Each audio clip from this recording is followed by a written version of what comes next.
Ustazah Nurul serta wali murid yang saya hormati. Saya di sini akan mempresentasikan KTI saya yang berjudul Pola Kebiasaan Duduk dan Risiko Skoliosis, studi kasus pada seorang siswa kelas 4.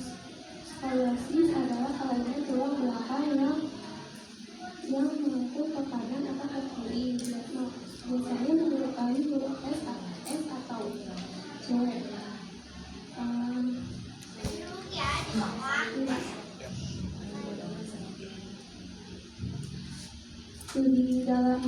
Studi kasus dalam peneliti kali ini yaitu subjek penulis sendiri yang mengalami skoliosis berat dan harus menjalani tindakan operasi.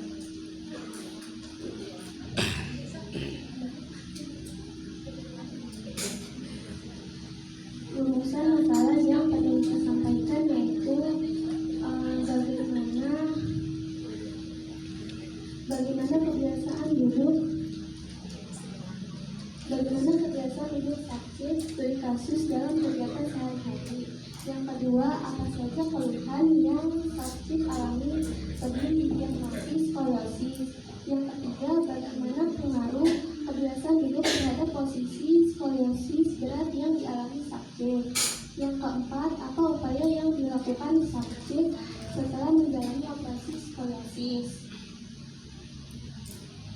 Manfaat dari siswa yaitu sebagai bahan pembelajaran untuk menjaga kesehatan tulang belakang sejak dini, bagi sekolah sebagai dasar menyusun edukasi untuk menjaga kesehatan postur tubuh dan pencegahan skoliosis sejak dini, bagi peneliti untuk menambah wawasan, pengalaman, dan melakukan studi kasus di bidang kesehatan tulang belakang dan postur tubuh remaja.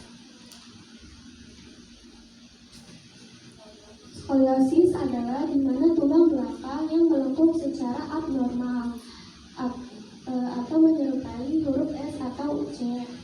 Biasanya terdeteksi saat pubertas dan bersifat struktur atau non-struktur. Salah satu skoliosis yang umum di remaja yaitu skoliosis idiopatik. Tingkat keparahan bisa diukur melalui Cobb Angel yaitu skoliosis ringan kurang lebih 20 derajat, skoliosis sedang 20 sampai 40 derajat, skoliosis berat lebih dari 40 derajat. Teknik pengumpulan data melalui studi kasus yaitu pengalaman langsung dari subjek dimulai pada tahun 2022. Subjek mengalami gangguan mental atau PPD Position Stress Disorder. Setelah diurut, ditemukan kejanggalan pada tulang belakang, tetapi di sini penulis belum merasakan apapun atau merasakan kejanggalan apapun.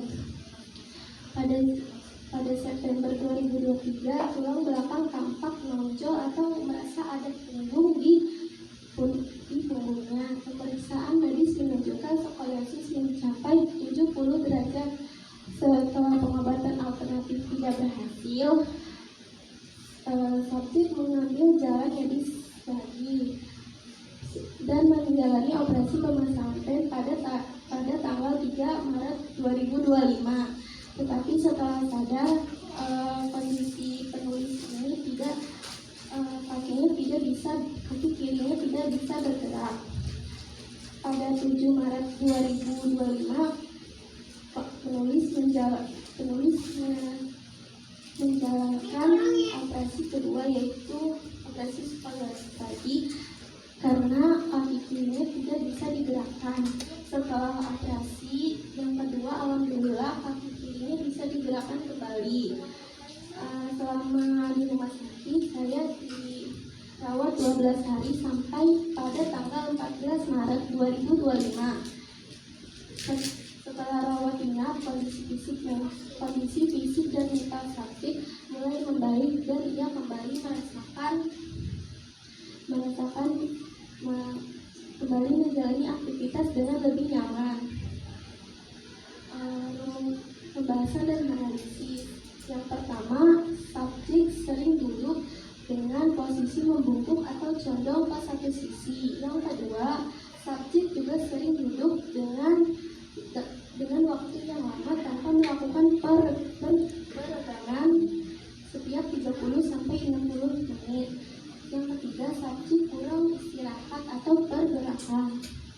Yang kedua, merasa postur tubuh miring sebelah atau pinggangnya miring ke kanan atau ke kiri. Yang kedua, subjek sering sekali merasakan sakit di punggung dan leher, serta tidak bisa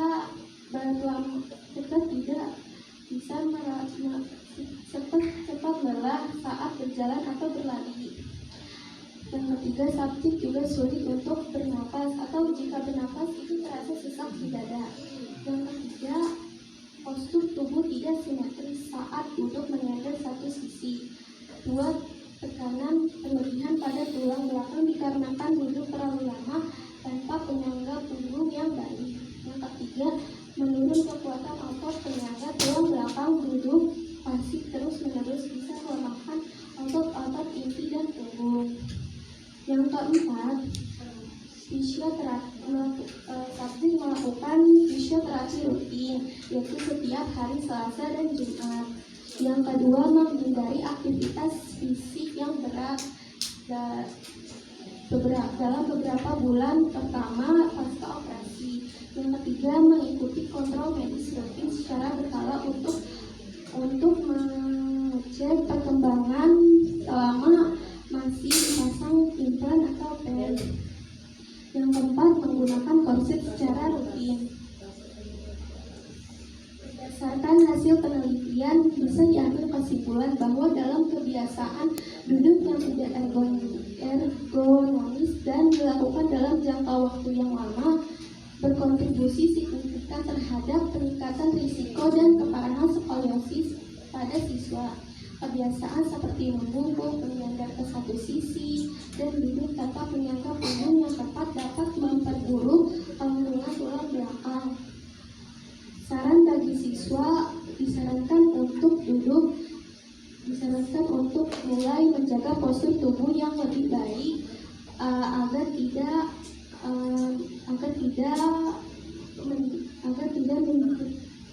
agar menghindari posisi duduk yang menyandar ke satu sisi terlalu lama. Bagi orang tua, perlu memastikan anak tidak membawa beban berat di satu sisi terus-menerus. Bagi pihak sekolah diharapkan untuk memberikan edukasi kepada siswa secara rutin agar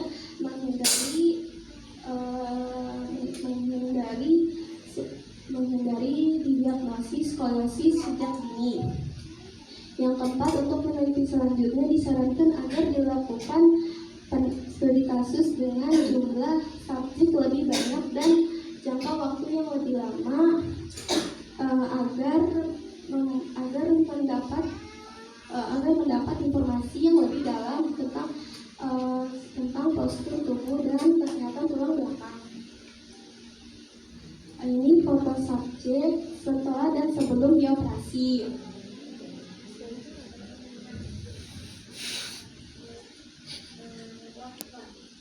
Terima kasih.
video saya sebelum bisa belajar jalan menggunakan tongkat.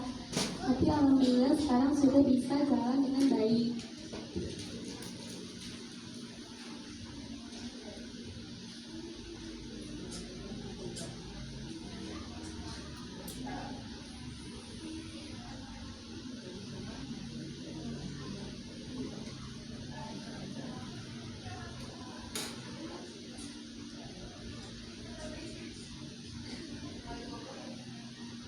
Dan ini juga video saya sedang belajar mengayuh sepeda agar bisa menguatkan otot-otot kaki kembali.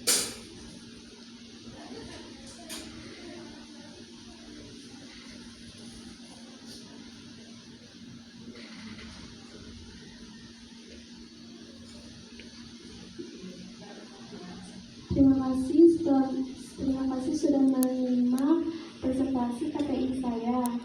Bila ada salah kata dan kata-kata yang kurang berkenan di hati Bapak Ibu dan guru sekalian, mohon dimaafkan. Wabillahi taufiq wal hidayah. Wassalamualaikum warahmatullahi wabarakatuh. Ini adalah Melisa, luar biasa. Saya ingat saya pernah baca buku Stephen Hawking. Stephen Hawking itu ilmuwan fisika setelah lulus dari Oxford University S1, kemudian sakit, panas, dan kemudian lumpuh total. Tapi Stephen Hawking ini luar biasa, sangat luar biasa. Dan semua guru besar di Oxford, Cambridge, dan sebagainya di perguruan tinggi elit dunia merujuk ke Stephen Hawking untuk fisika. Beliau ngajar pun harus menggunakan kursi roda yang otomatis sendiri jalan, dan kemudian khusus beliau liftnya itu katanya di Oxford itu tidak boleh ada yang masuk kecuali Stephen Hawking. Beliau dihormati di seluruh dunia untuk ilmu fisika, padahal dengan segala kekurangan beliau luar biasa. Dan ini jadi semangat ya nak ya, semangat, jangan putus asa karena punya kelebihan yang Allah mungkin memberikan. Ini bukan musibah tapi ujian Allah, mengangkat derajat Melisa yang mungkin diantara kita tidak mampu untuk seperti Melisa, tapi dengan kelebihannya nanti Allah berikan sama seperti Stephen Hawking. Saya punya guru yang guru saya ini pernah belajar di Columbia University. Beliau bilang bahwa ada satu profesor saya, orang Palestina, buta dari kecil, tapi beliau mengajar saya tentang sejarah dunia yang orang terkagum-kagum. Padahal dari kecil beliau buta dan menjadi visiting profesor tamu di Columbia University dan mengajari kami di musim semi dalam satu semester tentang sejarah, dan semua peserta PhD S3 itu melongo, kaget melihat profesornya tidak melihat tetapi menyampaikan materi kuliah mengajar itu yang sangat luar biasa. Artinya motivasi buat Melisa. Pertanyaan pertama adalah, Melisa, apa yang kemudian menjadikan ini tema Melisa dan motivasi untuk memberikan kepada orang-orang yang atau sebaya Melisa agar punya motivasi, saya ini seperti ini mampu untuk bisa yang lebih daripada teman-teman Melisa. Kira apa yang disampaikan? Baik Ustaz, saya mengambil tema dari pengalaman saya karena saya lebih paham untuk menyampaikan. Sebenarnya saya sudah mempunyai tema sebelumnya, tetapi saya berpikir untuk lebih mengambil tema ini dikarenakan saya tidak paham dengan tema sebelumnya. Jadi saya mengambil tema ini, dan sarannya itu jangan berkecil hati, jangan percaya, pokoknya percaya diri aja walaupun mempunyai kelebihan. Ya, terima kasih. Mungkin ini bisa dibimbing sama Ustazah Nunung. Ini bisa jadi novel. Ya, sama saya nggak tahu, saya belum pernah baca, tapi pernah sedikit resonansinya. Ada seorang penulis yang kena lupus, penyakit lupus. Kemudian kehidupannya ditulis dalam sebuah novel. Nah, saya pikir ini bisa untuk pembelajaran juga. Ya, dibimbing. Bibit Senja. Bibit Senja kan penulis ya. Penulis, dan beliau sakit gitu ya. Dan karena sakit kemudian produktif, menulis terus dan jadi penulis yang produktif. Bibit Senja. Bukunya banyak ya, banyak sekali bukunya. Nah, artinya Melisa kelebihannya mungkin ini terus diasah, dan saya kira walaupun nanti sudah keluar dari Alifon, dibimbing oleh Ustazah Nunung untuk jadi penulis, dan ini menjadi jembatan untuk membuat ya cerita pribadi dulu terus bisa menginspirasi banyak orang. Terima kasih.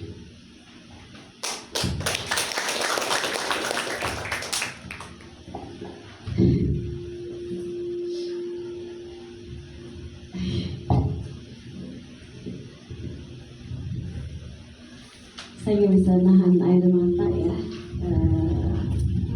Nggak nyangka bisa menyaksikan Melisa bisa tampil hari ini, karena awalnya kan lagi sakit tuh ya, kondisinya lagi sakit. Sudahlah, nggak ikut presentasi juga nggak apa-apa waktu itu. Kemudian sebelumnya Melisa itu meneliti tentang hal lain ya nak ya. Kemudian dengan hati-hati saya bertanya, nak, boleh nggak apa yang kamu alami kamu jadi isi kasus nanti seperti ini, diberikan input ya. Kemudian Melisa langsung bisa merespon, kemudian mengolah KTI-nya. Jadi saya kaget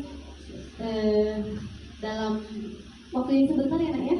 Waktu yang sebentar saya bilang kalau kamu ngerasain kamu akan lebih mudah mengerjakannya, dan jadi mudah-mudahan ini jadi bisa bermanfaat buat orang lain, bagaimana menjaga postur tubuh seperti yang Melisa sampaikan tadi. Karena skoliosis ini memang marak ya di masih remaja mengalami hal ini gitu. Banyak besar kasusnya gitu. Dan Melisa salah satunya. Mudah-mudahan Ustazah doakan kamu lekas tulis kembali ya sayang ya. Lekas tulis kembali, kamu bisa menulis pengalaman kamu untuk menjadi inspirasi bagi orang lain. Bentuknya opini bisa, dibentuk cerpen bisa, novel pun bisa ya. Nanti coba kita ngobrol lewat WA ya sayang ya. Terima kasih sudah berbagi anak soleha, insya Allah ini sangat bermanfaat dan kamu akan mendapatkan kehidupan yang lebih baik nanti. Luar biasa kamu kuat ya. Baik, mungkin itu saja ya. Ibu, mari kita doakan mudah-mudahan Melisa lekas pulih kembali, karena menurut dokter pemulihannya ini 6 bulan sampai setahun. Habis ini kamu sekolah kemana Neng? Kemandirian. Ya. Sudah tes. Oh belum. Mau reguler nanti ya Ustaz, mohon doa mudah-mudahan. Mungkin nanti diinformasikan ke mereka kalau ini sakit. Ya. Artinya di sana harus ada fasilitas khusus gitu. Kalau saya menyarankannya untuk 6 bulan pertama semester awal hybrid namanya kan? Iya, maksudnya mungkin nanti dari Akisron mendampingi bisa menyampaikan bahwa beliau sedang posisi sakit, proses berobat.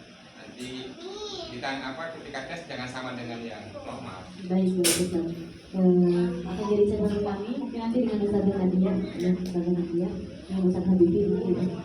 Baik, itu saja. Terima kasih. Assalamualaikum.